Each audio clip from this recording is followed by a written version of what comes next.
I'm gonna have to be really quick here because my battery's running out, the light's running out, it's gonna rain, people are getting ready to do gardening. It's just, oh, it's a nightmare.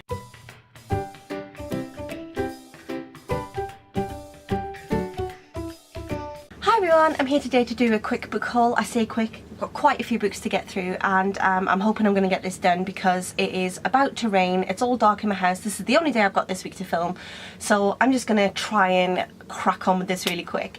I have a fair few books this month. Some I've bought myself, some have been really lucky and been sent, and so I'm going to start with the ones that I bought myself first. The first one that I've got is this one, A Most Haunted House by G.L. Davies. This is apparently a true story about a haunting that happens in a North Welsh town, and as far as I'm aware, it's about a young couple who are trying to keep their life together whilst an unknown entity is trying to tear them apart.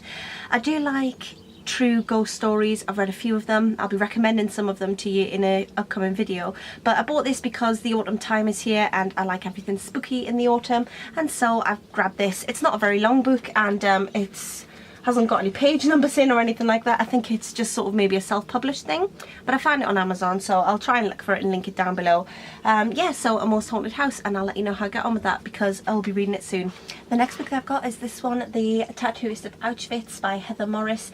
I've been waiting to pick this up for ages. I've seen a lot of good reviews of it and I was desperate to pick it up, so I eventually ordered it and it arrived. It is about a tattooist of Auschwitz, obviously, and it's about an incredible love story against all odds. It's about a man whose job it was to tattoo all of the prisoners as they went into Auschwitz, but he spots a girl in the crowd who's shaking and trembling and very scared about what's going to happen, and somehow it's love at first sight, and this is their story and it is based on a true story, and apparently it's been fact-checked, and they've had a son together, and I'm really interested in reading about this. As I've said before, I do love anything of the World War II era, and I have been interested about this story since I sort of saw it start circulating on BookTube, so that's A Tattooist of Auschwitz. The next book that I picked up is this one, The Meg by Steve Alton. This is about a huge shark. If you're not familiar with the legend of the Megalodon, this is about a Megalodon and a man who comes into contact with it, and years later he's still scarred by what he saw, and he's determined to try and convince people that what he saw is real. So Jonas, who originally saw the shark, or Megalodon, decides that years later, after worrying about this shark for years and years and years, he's going to return and dive deeper into the abyss than ever before and have a look for Meg. I can't wait to read this. I love anything about sharks. I'm currently reading Jaws at the moment and I'm loving it, so yeah, Meg. The next book that I've got is this one. It's Slave by Anna. This says it's soon to be a TV drama. It's about a woman who is kidnapped from the streets of London and forced into sex slavery, and this is a story about how she was trafficked from Ireland, I think, to Dubai, and then she manages to trick her captors and flee. I really like true crime books and I really like strong, inspiring women's stories, and so this ticked every box when I saw it in the shop, and so I grabbed it. The next book that I've got is this one, Bad Apple by Zoe Stage, and this is about a woman who has a daughter who is mute, but for some reason everybody thinks this daughter is a really lovely girl, but she thinks that the daughter is evil, and the daughter starts doing bizarre things in the presence of her mother when the father isn't there, and so from what I'm getting, the daughter is evil. This sounds like a fun thriller, and it was only £5, as you can see on the cover, so I picked it up as soon as I saw it, and I am going to be reading that hopefully in the next couple of books. The next books that I got were all very kindly sent to me. The first book that I'm going to talk about is this one, The Boy Who Stole Time by Mark Bosher. How pretty is that cover? I really like the cover. So this is about a 12-year-old boy who finds out that his mum is dying, and he makes a deal with a devil-like creature to travel to a different world and try and capture the essence of time itself. There he meets a brutal king who gives him 3 impossible challenges in order to win the essence of time itself. He makes alliances, and there's all sorts of weird things, like a building that sounds like it's a living, breathing building where a girl that he meets, his parents are being held, so he forms an alliance with her, and it just sounds a really interesting different world and something to dip into, and I'm quite looking forward to it, to be honest. The next book that I've got, I can't really talk to you about too much without spoiling the first book for you.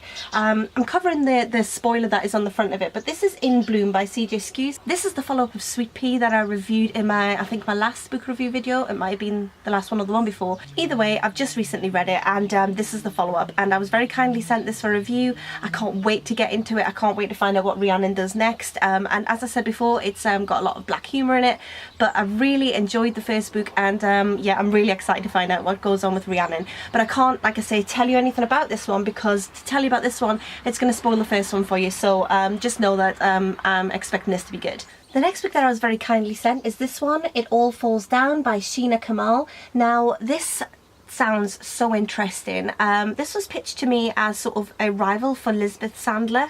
I can't remember the exact name. The girl from The Girl with the Dragon Tattoo, who I think is an absolutely brilliant heroine. And so when I heard about this book, I couldn't wait to read it. So I accepted it for review. And it is about a girl called Nora who is having a bit of a troubled time.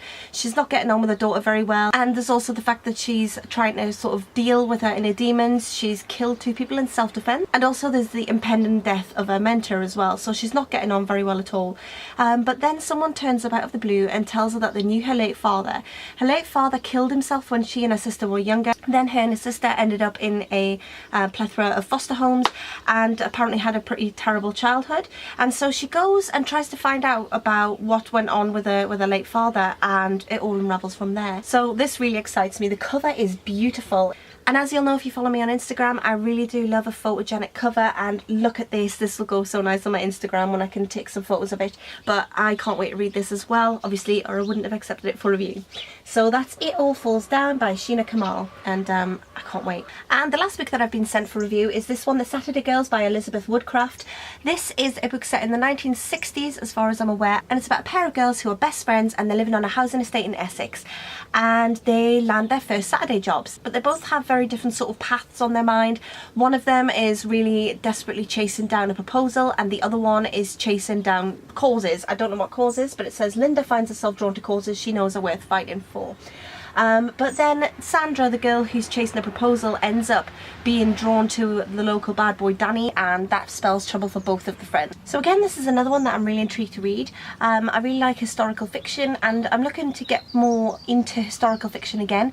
I used to read it a lot, but I've been really into thrillers of late. I can't see that going away. I do love thrillers. I think they're my favourite genre, but I do enjoy a good historical fiction as well, so I'm looking forward to reading that. So I apologise if that was a bit hurried. Like I say, I'm trying to avoid the rain. There's a man in the woods next to me that's cutting down some trees, so that's been interesting, jumping back and forth between his chainsawing. And down the hill there's a farmer in the field trying to sort out all of his crops, so we've got all of that going on. So it's been very loud, and I've had very little time to film this, so I hope you enjoyed that. And if you're going to read any of them, let me know. If you have read any of them, let me know, and I will speak to you all soon. Bye for now.